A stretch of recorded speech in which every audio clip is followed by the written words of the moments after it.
Good morning, students. In the last video lecture, you have learnt how to prepare an opening statement of affairs, and we have answered a problem on it. Today, let us see how to prepare a total debtors account. And you know that a total debtors account is to be prepared either to find out the opening value of debtors or closing value of debtors, or to find out the amount of credit sales, or to find out the cash amount received from total debtors.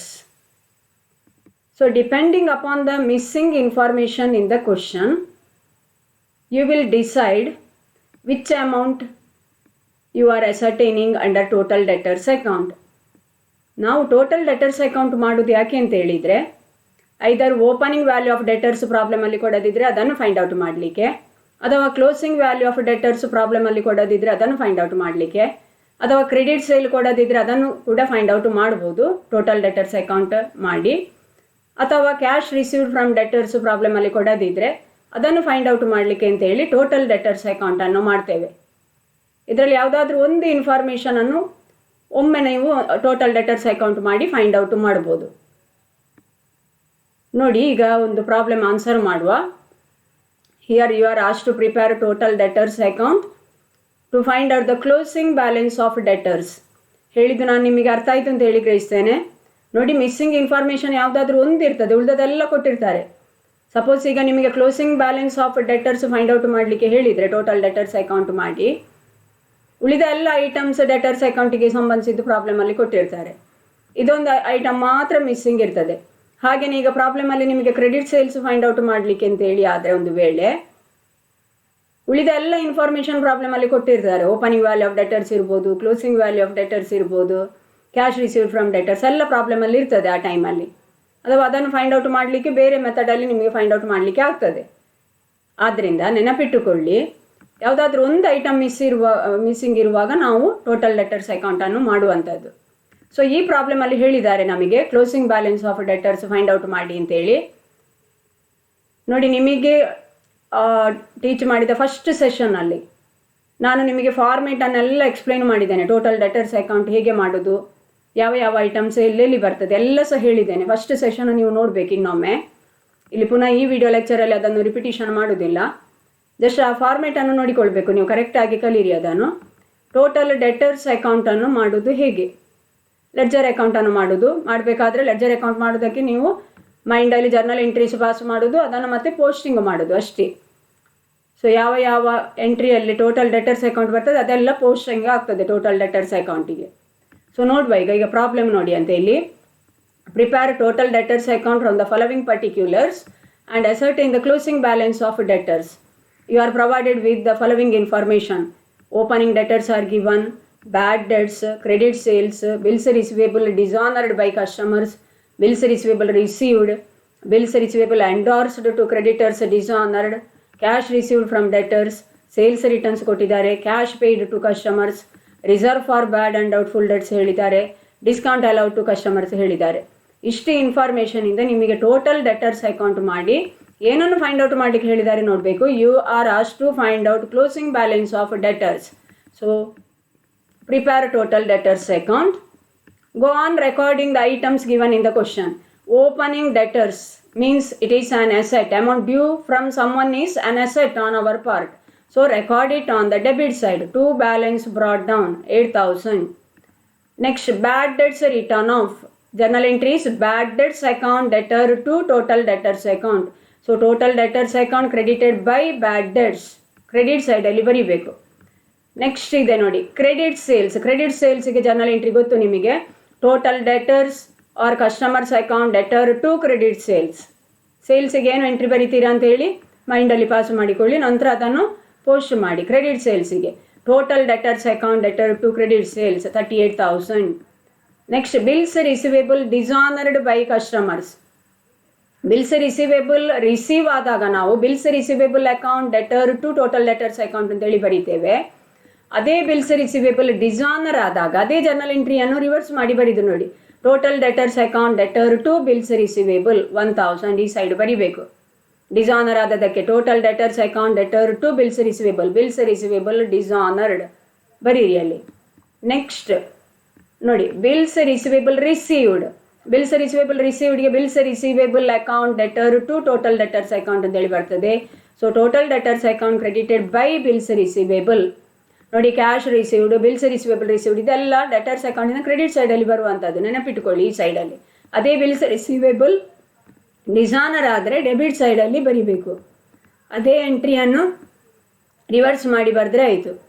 Next one ನೋಡಿ, bills receivable endorsed to creditors dishonoured. ನೋಡಿ, ಇದಕ್ಕೆ ಕೂಡ ಹಾಗೆ dishonour ಆದದ್ದು debit ಸೈಡಲ್ಲಿ ಬರಿಬೇಕು ಹೇಳಿದ್ದೆ ನಾನೀಗ.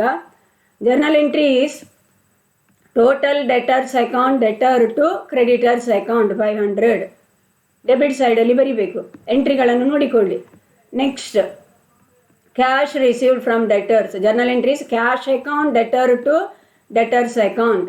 So debtors account credited by cash credit ಸೈಡಲ್ಲಿ ಬರಿಬೇಕು. ಅಮೌಂಟ್ ಬಂದದ್ದು ಇಲ್ಲಿ ಕ್ರೆಡಿಟ್ ಸೈಡಲ್ಲಿ ಬರಿಬೇಕು. ನೋಡಿ, ಇಲ್ಲಿ ಡೆಟರ್ಸ್ ಅಕೌಂಟ್ ಬೈ ಕ್ಯಾಶ್ ಬರ್ತದೆ 31,000. Sales returns. ಸೇಲ್ಸ್ ರಿಟರ್ನ್ಸ್ಗೆ ಜರ್ನಲ್ ಎಂಟ್ರಿ ಗೊತ್ತು ನಿಮಗೆ. Sales returns account debtor to total debtors. So total debtors account credited by sales returns 300. Next cash paid to customers. Total debtors account debtor to cash account. Cash paid ನೋಡಿ, total debtors account debtor to cash. Total debtors are customers account, one and the same, ನೆನಪಿಟ್ಟುಕೊಳ್ಳಿ. Reserve for doubtful debts. ಇದು ನೋಡಿ total debtors ಅಕೌಂಟಲ್ಲಿ ಬರುವುದಿಲ್ಲ. ಯಾಕೆ ಅಂತ ಹೇಳಿದರೆ ಇದನ್ನು ರೆಕಾರ್ಡ್ ಮಾಡಲಿಕ್ಕೆ the journal entry required is profit and loss account debtor to reserve for doubtful debts. It won't come under total debtors account. ಇಲ್ಲಿ ನೋಟ್ ಬರಿಬೇಕು. ನಿಮಗೆ ಕೊಟ್ಟ ಸ್ಟಡಿ ಮೆಟೀರಿಯಲಲ್ಲಿ ನೋಟ್ ಕೊಟ್ಟಿದ್ದೇನೆ ನಾನು. This transaction does not affect total debtors account ಅಂತೇಳಿ entry ಬರಿಬೇಕು. ಯಾಕೆಂದರೆ journal entry required is profit and loss account debtor to reserve for doubtful debts. Working ನೋಟಲ್ಲಿ ಕೊಡಬೇಕು, ಅದನ್ನು ಬರ್ತಿದ್ದೇನೆ ನಾನು, ಸ್ಟಡಿ ಮೆಟೀರಿಯಲ್ ನೋಡ್ಕೊಳ್ಳಿ. ಇದು ಟೋಟಲ್ ಡೆಟರ್ಸ್ ಅಕೌಂಟಲ್ಲಿ ಬರುವುದಿಲ್ಲ. Next discount allowed to customers. Journal entries discount account debtor to customers account. So total debtors account credited by discount account credit ಸೈಡಲ್ಲಿ ಬರ್ತದೆ 200. ಇಷ್ಟೆಲ್ಲ ಬರ್ದಾಯಿತು. ಈ ಪ್ರಾಬ್ಲಮಲ್ಲಿ ನಮ್ಮಲ್ಲಿ ಹೇಳಿದ್ದು ಕ್ಲೋಸಿಂಗ್ ವ್ಯಾಲ್ಯೂ ಆಫ್ ಡೆಟರ್ಸನ್ನು ಫೈಂಡ್ ಔಟ್ ಮಾಡಲಿಕ್ಕೆ. ಸೊ ಕ್ಲೋಸಿಂಗ್ ವ್ಯಾಲ್ಯೂ ಯಾವಾಗಲೂ ಯಾವ ಸೈಡಲ್ಲಿ ಬರೋದು? ಡೆಟರ್ಸ್ ಅಕೌಂಟಿನ ಕ್ರೆಡಿಟ್ ಸೈಡಲ್ಲಿ ಇಲ್ಲಿ ಬರ್ತದೆ balancing figure. So find out the total on the debit side. Debit side total is 47,800. Same total you write on the credit side. Find out the balancing figure. Balancing figure ಇಲ್ಲಿ ನಮಗೆ ವ್ಯತ್ಯಾಸದ amount ಬರುವಂಥದ್ದು 3,300. Across it you write by balance carried down. ಇಲ್ಲಿ ಬರಿಬೇಕು by balance carried down 3,300. This is closing balance of debtors. Next ಬರೆಯೋದು to balance brought down. Closing balance ಅನ್ನು ledger ಅಕೌಂಟಲ್ಲಿ next year next opening balance ಆಗಿ ಬರಿಬೇಕು, next period ಇದು. So to balance brought down 3,300. ಇಷ್ಟು ಬರೆದ್ರೆ ಆಯಿತು. ಈ ಟ್ರಾನ್ಸಾಕ್ಷನ್ಸ್ ಎಲ್ಲೆಲ್ಲಿ ಬರಿಬೇಕು ಅಂತ ಹೇಳೋದನ್ನು ಕರೆಕ್ಟಾಗಿ ನೋಡಿಕೊಳ್ಳಿ. Similar types of problems you may get for 6 marks or for 12 marks. Very, very important. Even for answering 24 marks questions also, you must know how to prepare these ledger accounts. Debtors account ಮಾಡೋದು ಹೇಗೆ, creditors account ಮಾಡೋದು ಹೇಗೆ, bills receivable account ಮಾಡೋದು ಹೇಗೆ, bills payable account ಮಾಡೋದು ಹೇಗೆ, ಎಲ್ಲವೂ ಸಹ ಕಲಿಬೇಕು ನೀವು. ಕರೆಕ್ಟಾಗಿ ನೋಡಿಕೊಳ್ಳಿ. Now one more problem. This is the assignment problem, but still I will explain you how to answer this problem. Prepare total debtors account from the following particulars and ascertain the amount of credit sales. ಈ ಪ್ರಾಬ್ಲಮಲ್ಲಿ ನಿಮ್ಮಲ್ಲಿ find out ಮಾಡಲಿಕ್ಕೆ ಹೇಳಿದ್ದು credit sales ಅನ್ನು. ಅಂದರೆ ಉಳಿದೆಲ್ಲ information ಕೊಟ್ಟಿರ್ತಾರೆ ನಿಮಗೆ. Opening balance of debtors, closing balance of debtors, cash received from debtors ಪ್ರಾಬ್ಲಮಲ್ಲಿ ಕೊಟ್ಟಿರ್ತಾರೆ. ಫೈಂಡ್ ಔಟ್ ಮಾಡಬೇಕಾದದ್ದು ಕ್ರೆಡಿಟ್ ಸೇಲ್ಸ್ ಅನ್ನು. ಬ್ಯಾಲೆನ್ಸಿಂಗ್ ಫಿಗರ್ ಬರುವಂಥದ್ದು ಏನು ಸಿಗ್ತದೆ ನಿಮಗೆ? ಕ್ರೆಡಿಟ್ ಸೇಲ್ಸ್ ಸಿಗ್ತದೆ. So go on recording the items. ನೋಡಿ ಇಲ್ಲಿ ಓಪನಿಂಗ್ ಡೆಟರ್ಸ್, ಇಲ್ಲಿ ಓಪನಿಂಗ್ ಬ್ಯಾಲೆನ್ಸ್ ಬರೆಯೋದು ಡೆಬಿಟ್ ಸೈಡಲ್ಲಿ. To balance brought down 18,000. Bad debts written off. Bad debts account debtor to debtors. Debtors account credited by bad debts 1,000. Bills receivable dishonored by customers. You know the entry. Total debtors account debtor to bills receivable 2,000. Bills receivable dishonored.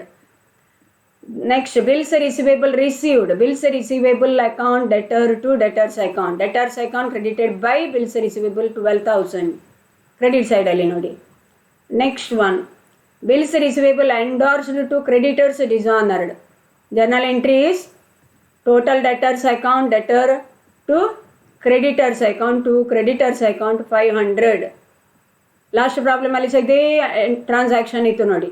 Debtors account debtor to creditors account ಅಂತೇಳಿ ಇಲ್ಲಿ debit ಸೈಡಲ್ಲಿ ಬರೀಬೇಕು 500. And thereafter cash received from debtors by cash 30,000. Next ಬರೆಯೋದು sales returns. Journal entry ಏನು? Sales returns account debtor to debtors. So debtors account credited by sales returns 300. Then cash paid to customers. Total debtors account debtor to cash 300.